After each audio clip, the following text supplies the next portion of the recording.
Gymkhana club को सरकार ने हटाने का आदेश दिया।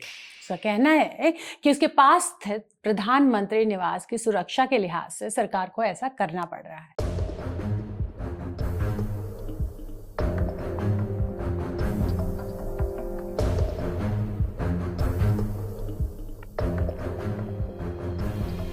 आइए सबसे पहले जिमखाना क्लब के बारे में जानते हैं, वो क्या है और क्यों सरकार की निगाहों में इतना इंपॉर्टेंट बना हुआ है।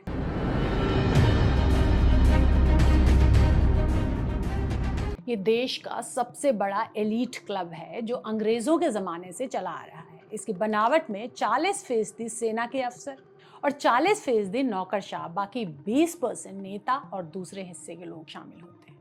और इसकी सदस्यता के लिए, इसके मेंबरशिप के लिए लोग सालों तक इंतजार करते हैं, फिर भी नहीं मिल पाती। सेंट्रल दिल्ली के जिस प्राइम प्लेस पे ये क्लब स्थित है, उसकी जमीन बेशकीमती है।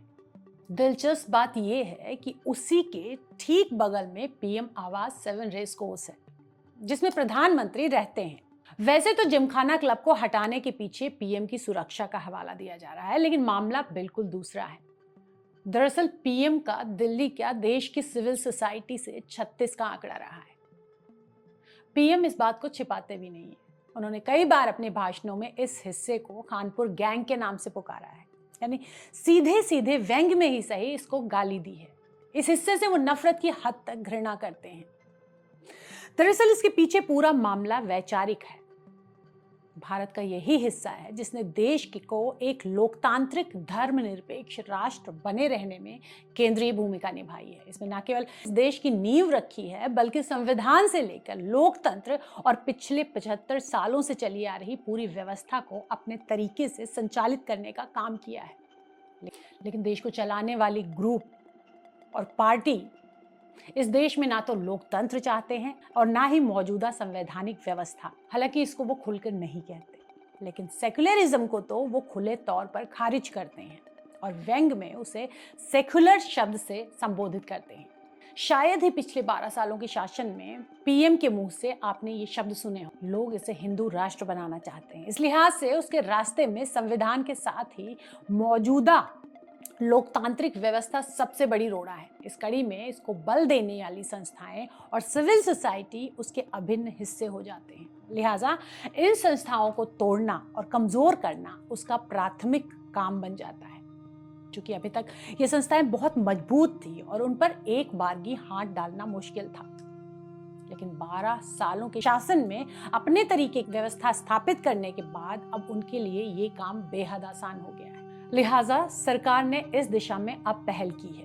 वरना जिस सुरक्षा का हवाला दिया गया है, उसकी सच्चाई ये है कि अब पीएम उस 7 रेस कोर्स में भी नहीं रहेंगे। उन्होंने राष्ट्रपति भवन के ठीक नजदीक अपने लिए एक नया आवास बनवा लिया है, जिसकी दूरी इस इलाके से बहुत ज्यादा है। लिहाजा जिमखाना क्लब से उसके असुरक्षित होने का कोई सवाल ही नहीं उठता। इसके साथ ही एक और कारण है जिसके चलते जिमखाना क्लब को निशाना बनाया जा रहा है। पीएम इस पहल से एक तीर से 2 शिकार कर रहे हैं। एक तरफ जिमखाना क्लब खत्म हो रहा है और दूसरी तरफ उसकी कीमती जमीन सरकार को मिल जाएगी और फिर उसके लिए अपने अडानियों और अंबानियों को देना आसान हो जाएगा, या फिर किसी और माध्यम से अपने या अपने से जुड़ी किसी संस्था के हवाले कर दी जाएगी।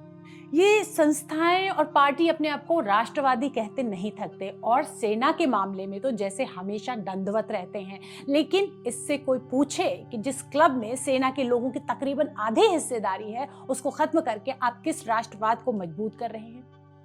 इस बात में कोई शक नहीं कि इस तरह के एलीट क्लब के औचित्य पर भारत जैसे देश में बहस होनी चाहिए। लेकिन अगर तमाम दूसरे एलीट क्लब मौजूद हैं, तो फिर इसे सिर्फ एलिटिज्म के नाम पर क्यों हटाया जा रहा है? क्यों परेशान किया जाना चाहिए?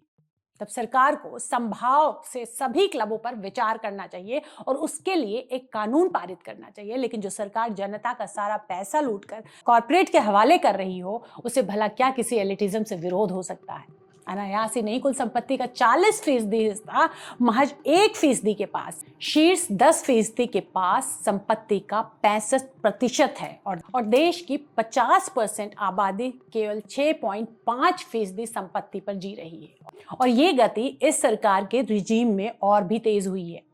हर तरीके से पीएम ने इसको फैसिलिटेट किया है। उनके विकास का पैमाना ही अडानी अंबानी का विकास है। तो क्या अब भी कोई कह सकता है कि सरकार एलिटिज्म के खिलाफ है। इसलिए सरकार को ढकोसला छोड़कर अपने असली मंसूबों को खुलकर बताना चाहिए और इस तरह की किसी गैर लोकतांत्रिक कार्रवाई पर तत्काल रोक लगानी चाहिए।